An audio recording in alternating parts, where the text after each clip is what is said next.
I mean, this is the nature of Monster Hunter. You feel bad killing a lot of these creatures. Not bullfangos, though. Bullfangos are pretty nasty, and they get very little mercy from me.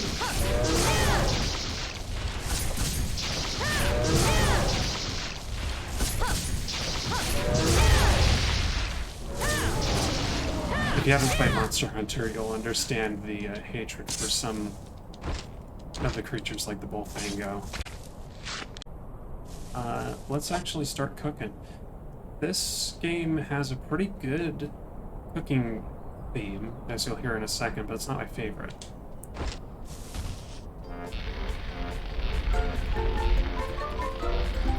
Monster Hunter, everybody. Oh, really? Okay, this is more harsh than I remember. More harsh than later games. Really gotta watch for when the meat turns darker. Ah, dang. It's like the first shade is the right one, and it's very subtle.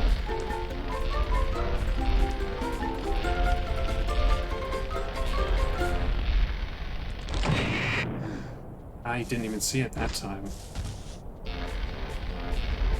I swear I'm better at this in the later games.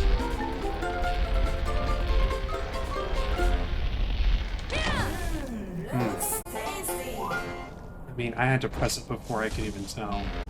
Sorry, Aftermath. I screwed up the cooking and I needed to get some more raw meat. This game, despite the warning at the title screen, this game isn't that pretty. It just kind of sounds like it with the sound effects. And there are some, like blood particles, as you can see while attacking monsters. But yeah, oh, there is one thing that I think only exists in this game out of the whole series. Maybe there are references to it later, but there's a certain monster that if you cut it with a great sword while it's jumping, it'll get sliced in half, and both halves will disappear. Oh wow. So you can see there my weapon actually bounced because it wasn't sharp enough, and I attacked a harder part near the head of that Abdonath. You know, that sort of stuff has been in Monster Hunter for a long time. You can actually see the sword icon underneath my stamina bar has some notches in it, like it's been cut up a little bit. And I think this mini whetstone is a supply item that I won't get to keep, so I may as well sharpen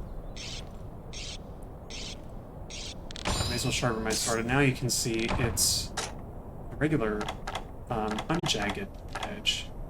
So I only got 3 meat, because why did I only get 3 meat? Well, I may as well try hand cook. There we go. I almost pressed it too early. And once more.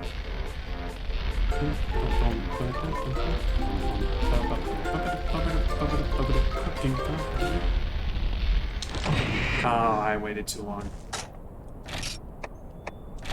Ooh. Ooh, this hunter. Ooh, this hunter for their terrible hunting skills. But yeah, once again, there's no emotes, so we can't cheer at the end of the quest. The most we can do is like this. Sword slash.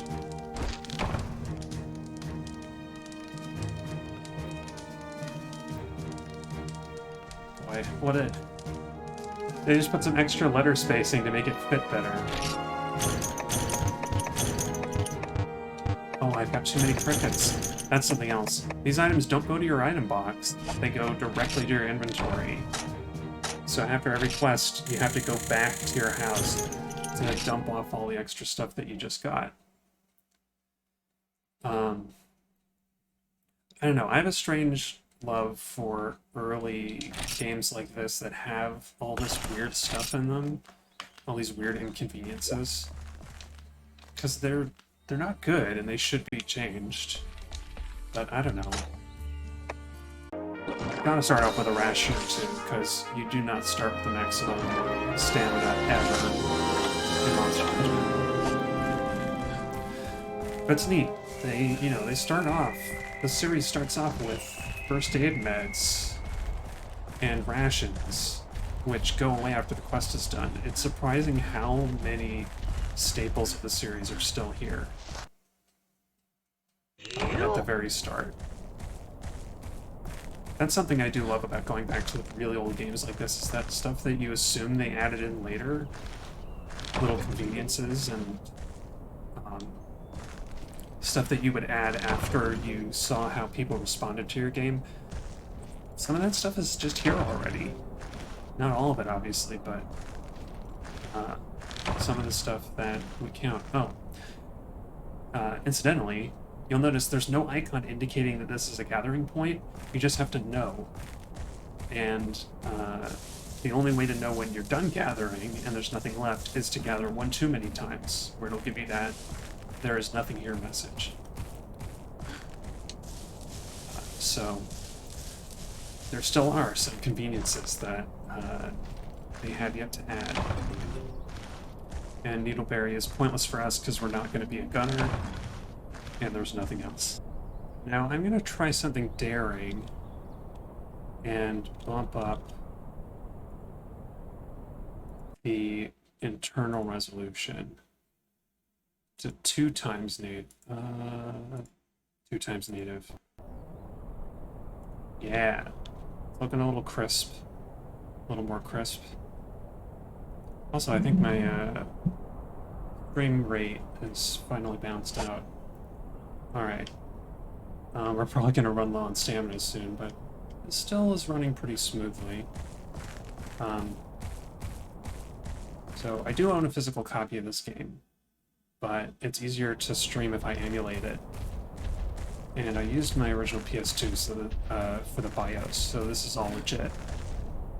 The nice thing is that even though textures and stuff like the heads-up display elements are still going to be low resolution, everything else, we can get it to render a little more crisp, a little more detailed. If I really wanted to, I could bump it up to 1440p, but considering the streaming rate snafu from earlier, I'm a little hesitant to do that. I think 720 is not a bad resolution to work with. The first hunt will be after the 5th 5-star quest, so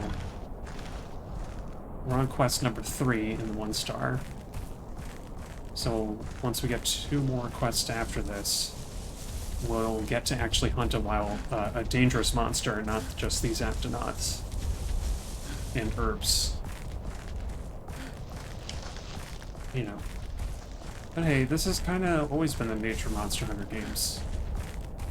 Even the most recent ones, like your first few quests, are teaching you about gathering and cooking meat, combining materials to get better items. Now, I remember being pleasantly surprised that climbing exists even in this game. Look at that. That's something that I expected didn't come until much later, but you have elevated land to walk around. This area in particular is all about getting up to higher elevations. That said, there aren't any jumping attacks in this game. That doesn't come until Monster Hunter 4, I think. So even though we do have this elevation, it's not really all that useful in regards to fighting. And now, they expect you to go into this quest and go gather the materials you need to make potions, but you can just bring the materials you need and make the potions without leaving the camp. So that's what I'm going to do. I'm going to save some time. But yeah, so here we go to the combine menu. Chemtrail A, chemtrail B, 9. Got 1. Got 2. Oh, that's interesting. It tells us right away that the success rate is 95, because I think in later games they get a little more cagey about the success rate. That is to say... Oops, didn't mean to do that. Pressing all the wrong buttons today. The success rate, you only learn what the success rate is after you actually fail one or more times, and then it doesn't tell you the actual success rate, it just tells you what your success rate has been, which is going to be a hint at the true success rate. There we go. That's the fastest quest so far because I prepped and got some items already. And this is fishing like in Animal Crossing or most simple games where you just let the bobber go down and press a button. We got a knife mackerel, I think. There's a knife mackerel for like sharpening. Yeah, it sharpens your weapons. I think they changed that to a whet fish, W-H-E-T, as in whetstone fish, in later games. Oh, that's right. You just want to wait for a fish to touch the lure. I think that one stole my bait, though. Yeah, come to think of it, even Monster Hunter 3 is more forgiving with the fishing. And the fishing game is much easier. In this one, the bobber doesn't go, like, and stay below the water. You just have to hit it as soon as a fish decides to grab on. Like that. But once they do, you just press the X button and you get it. That's a rumblefish. Nope. Dang it. I also don't know how big a sushi fish is. Maybe it's that biggest one. Oh, dang it. I think it took the bait. Oh, no it didn't.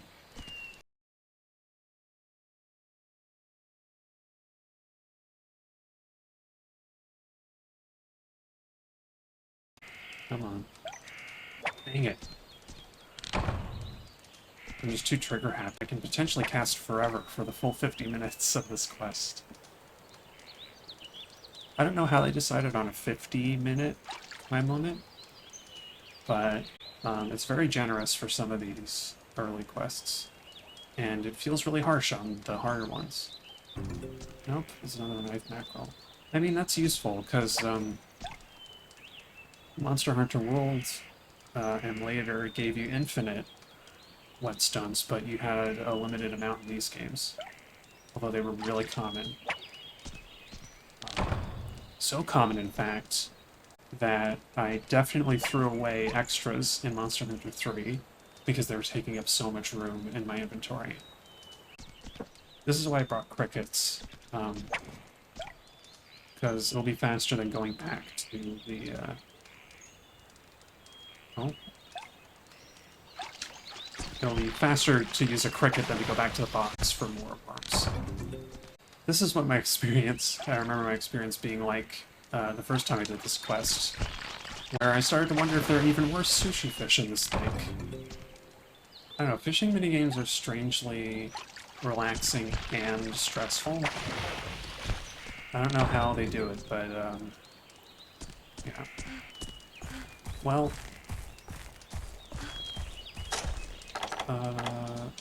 yeah, I can use the knife mackerel. No, what I'm gonna do, actually, I remember there's another watering hole, another fishing spot, I should say, that is available in this area. I think it's in area 10. The trouble is that there are bullfango around, and bullfangos, unlike the Aptonoth, who will only attack you if you provoke them, bullfangos will charge you just because you are in the same area that they are. They're kind of like old bull rhinos who will just attack anything. Area 9 has melinxes, which Monster Hunter veterans will be very familiar with. Oh look, there's a feline. These are the friendly ones who don't steal your items. I'm pretty sure there is a fishing area around here, but it might not be this pool. Yeah? Okay. This is how you know you're in the right area for your current quest, is when you get a cutscene showing off the area. Because there are the fish that I've been looking for this whole time.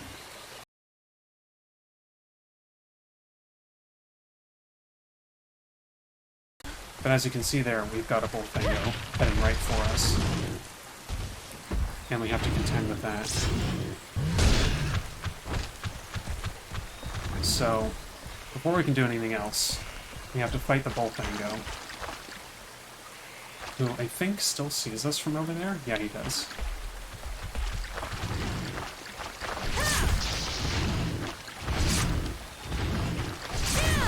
We're gonna see if see how good my Monster Hunter 1 fighting skills are. Luckily, bullfangos, like all monsters in this game, have to turn. They have to turn around kind of in control style. And so they are unlikely to be able to hit you if you're clever. No, not if you're like that though.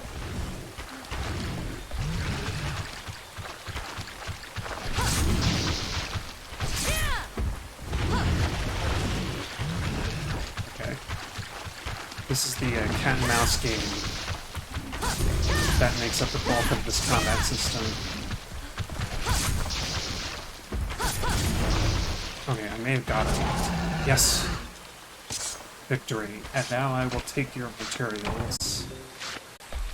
So now that we've defeated the bullfango, our great enemy, we can fish with impunity. If I can remember. Okay. Funny enough, I don't know if the bullfango can hit you on here, so I might not have had to fight it at all. That would be just my luck. But we're looking for sushi fish, and that is not it. Sushi fish. Yes. I may as well use the last worm to get something else, because it's a free worm. I like their design, but I don't have a lot of sympathy for the bullfangos. Especially when you're fighting a much bigger monster. Yes. Hooray! This is the closest thing we can do to cheer up. Cheer! We got our sushi fish. And that's the last 1-star quest, which means that I think we get to go on our first hunt. It's not a large monster hunt, but it is a hunt of smaller monsters that are able to fight back. At least as good as a bullfango. We gotta slay 3 velociprey. The children are being attacked. Oh well, if you don't change your mind, come back. Yeah. Don't worry, I'm gonna come back right away. Yeah, lances are... that bone lance is not good. The only use for this, because it's sharpness, that yellow bar is so thin, that sharpness will go over really fast. And the only use for the bone lance is to upgrade it into something better. So yeah, the iron lance is too expensive for us. And it's too expensive to make. But there's a quest where we can mine iron ore, so I'm gonna probably do that at some point and then get the zenny we need to buy that. To mine, what is that? To craft that lance. But here we go. Once we get, we don't have access to many mining points, and I don't have the money to make or buy mine picks. So we have to suffice with the sword and shield, which is not my least favorite weapon, but I would rather have the lance, which is my character's namesake. Right. So these are the monsters that if you have a great sword, you can do a vertical chop to cut them in half if you hit them while they're jumping. It's not a good idea because the body disappears. Like, it gets cut in half and the two halves, like, immediately vanish. They like, fade out. So you don't get their materials. Also, I don't know where they are. See, modern Monster Hunter games, you have an easy one playing those. Ah, here they are. Velociprey. I guess we haven't seen this monster that it's eating, but that's a Kelby. I guess this is the gore alert that's at the beginning of the game, because that's pretty gory. But these are small monsters, just velociprey. They go in packs, and they will call more of them to fight. So you gotta be careful. They also have a lot. I think they have 7 claws. Anyway.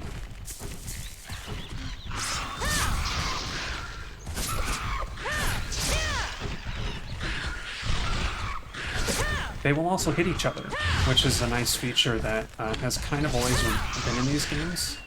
I didn't realize it, but monsters will hurt each other if they're in the way of another monster's attack. So you can kind of get them to help you with the hunt.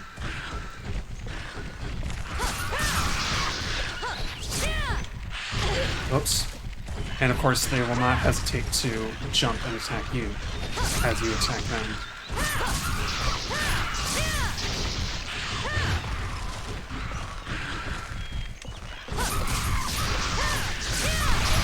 Oh, you see, I hit that one in midair and knocked it down. But of course, it didn't cut it in half because this is only a sword and shield. Only a humble sword and shield. Oh, got me. Yeah. Fighting isn't really as exciting as in later games. You know, Monster Hunter Rise is pretty popular right now. If you've seen that game, it's much more exciting. There's like all this flashy wirebug action going on. Let's see if I can carve this fellow before I get attacked. No. Bodies the bodies vanish pretty quick in this game. Yeah. Wow. There we go.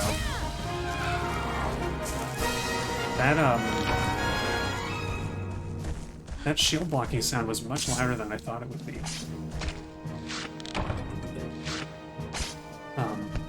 Yeah, although this game is surprisingly hectic, even though the fighting is really slow. You have to like keep moving. You really can't stop. It's almost like a rhythm game. You just have to keep, you know, slash, slash, slash, dodge, slash, slash, block.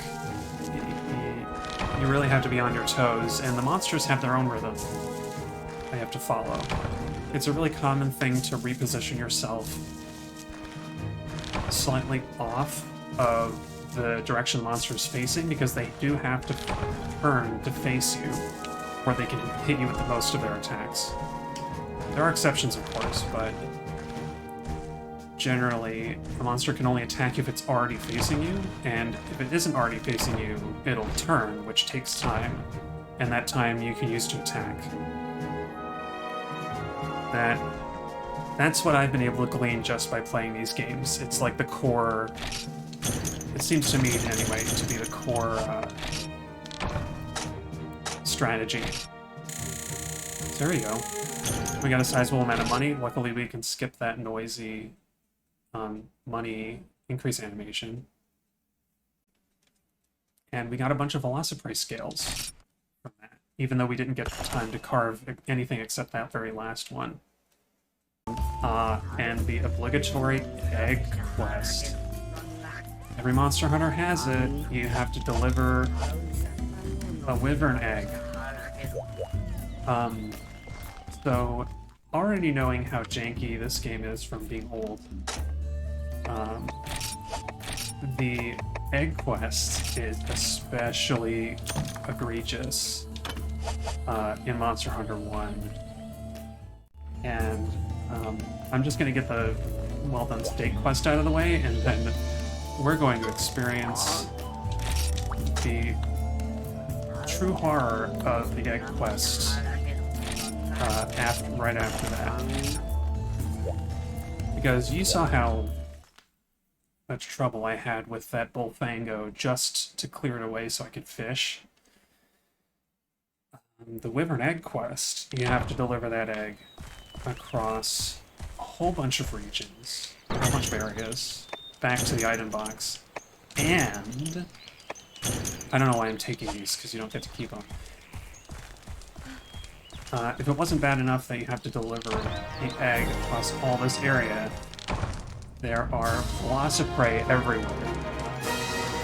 And it's not just any egg, it's a rathalos egg. And the rathalos is going to be very angry when you take its egg away from him. So, boy howdy, I am not looking forward to doing it, but I aim to please, and I think it'll be a good... Whether I succeed or fail, I think it'll be a good conclusion to the stream tonight. At the same time, this particular quest is actually pretty cool, because in the context of the whole Monster Hunter series, because this is the first large monster that you encounter in this whole series, the rathalos, and you can't fight it because you aren't strong enough, and it's not even part of the quest objective to fight it. But I kind of love that in a weird way, even though I hate delivering eggs. I do love the idea of your first introduction to this monster is a quest where you cannot fight it, and you just have to run. There's just something, I don't know, it just builds up the how dangerous this monster really is.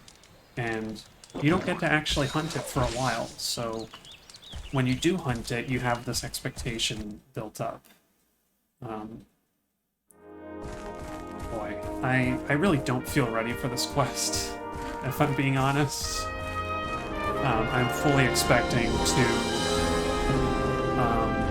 if I don't cart 3 times, I'm expecting to just run out of time.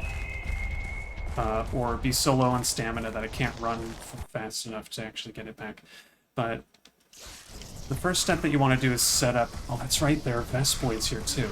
If it wasn't bad enough, there are vespoids everywhere. There are velociprey, vespoids.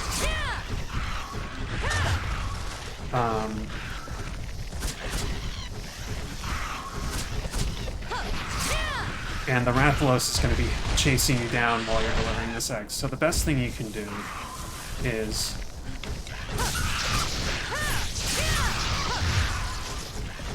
the best thing you can do is to get rid of as many of these monsters as you can before you start moving the egg. Luckily, vespoids don't take a lot of hits, even at this low health, even at this low damage. Unluckily, they will respawn quite a lot, so I think the velocipreys are the ones worth focusing on. Oh, I must have crit that.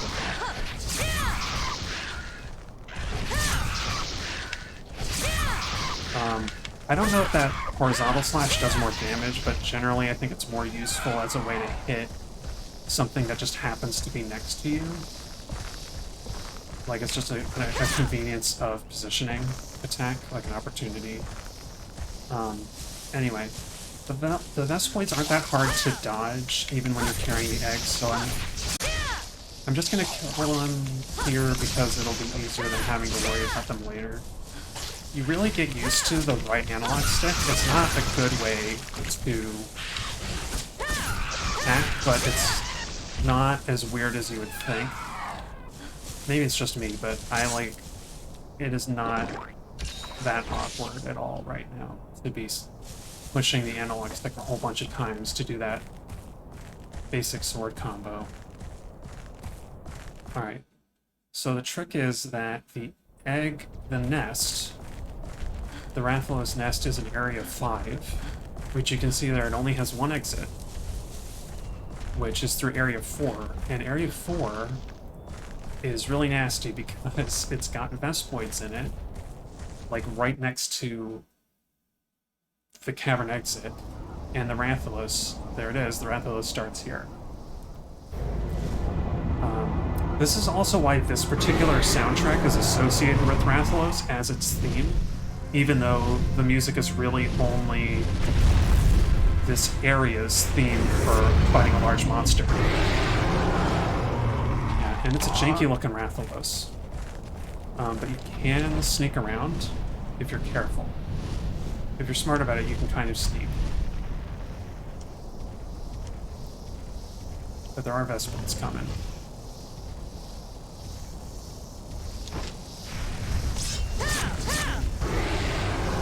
Okay, it hurt me. It's coming.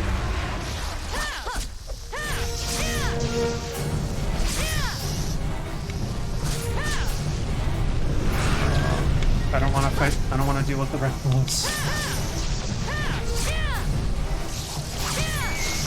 Okay, I got the Vespoid. I may as well carve it because it's here.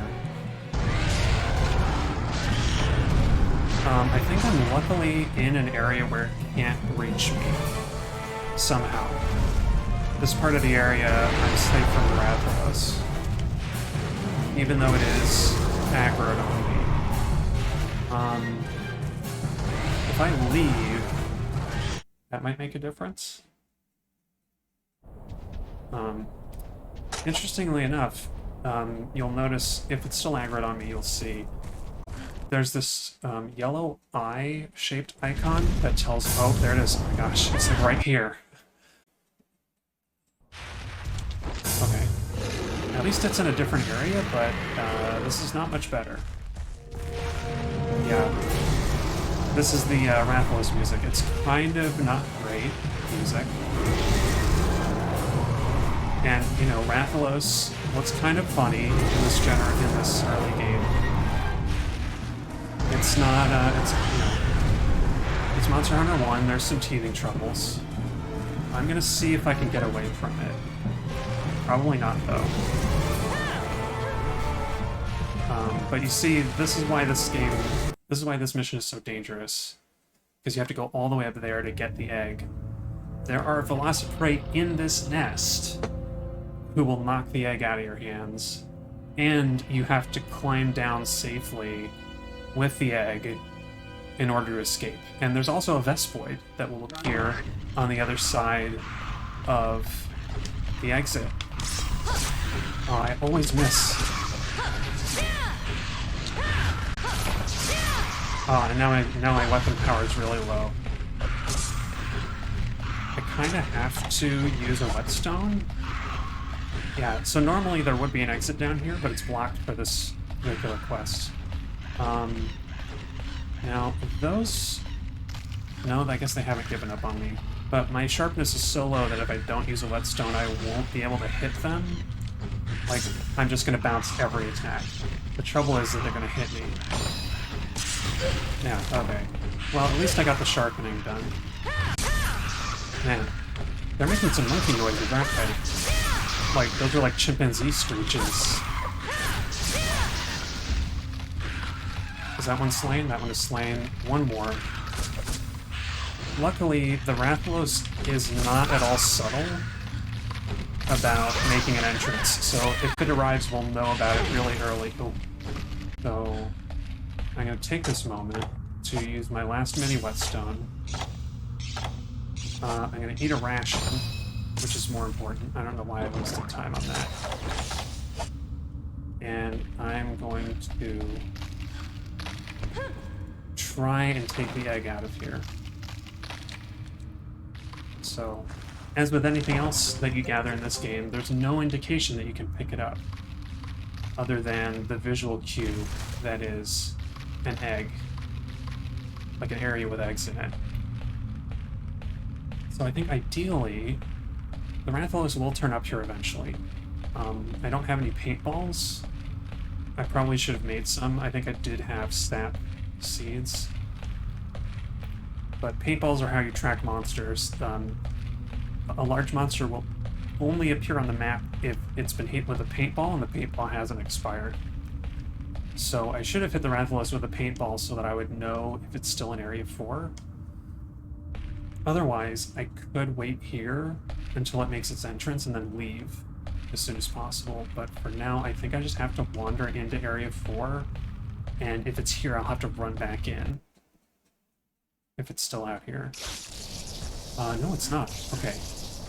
Unfortunately, there's a Vespoid here who will be causing nothing but pain and misery for me. So I've got to run, I think, the whole way. It might even be two. The Aptonoth, these spiky-tailed creatures,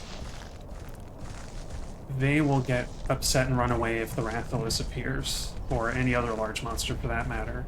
So they're kind of my canary in the coal mine.